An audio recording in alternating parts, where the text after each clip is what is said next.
अगाडि बढ्न दाहिनी काँदै छैनन्, पाइला डराएका छन् मेरा बुबा। मेरा बुबा भगवान फर्किएनन् नि, स्वर्ग वा नर्ग कहाँ हराएका छन्।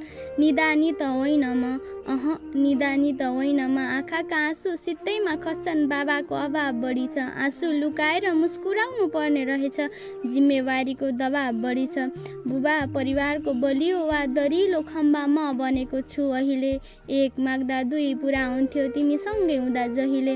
सपनाको कुरा त छोडा, यहाँ आवश्यकता पुरा गर्न पनि धौधौ बाछ। म यसरी हरेस खाएर गिरिरहँदा के तिमीलाई फर्किएर आउन मन लाग्छ? आमा त खुसी छन् बुबा मेरो प्रगति देखेर। तिम्रो त्यो मुहारमा कुन प्रकारको चमक आउँछ त्यहाँ? जुन कठोर गरे पनि के तिम्रो प्रेरणा र हौसला पाउन र अब?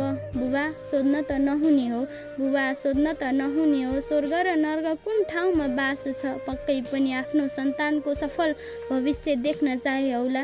कुन विशेषताको आश छ? तिम्रो नाम छ र त म आफ्नो परिचय स्वतन्त्र रूपमा खोल्न पाएको छु। झन्न मोबाइलमा फोटो छ र पो तिम्रो गुनासो पोख्दै बोल्न पाएको छु।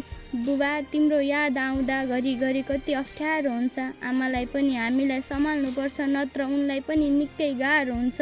गर्दैछु बुबा, बिस्तारै भइरहेछ, मिसो मिलाउँदैछु। बाबा साथमा नभए पनि हाम्रा यादमा छन् है भन्दै सहानुभूति दिलाउँदैछु।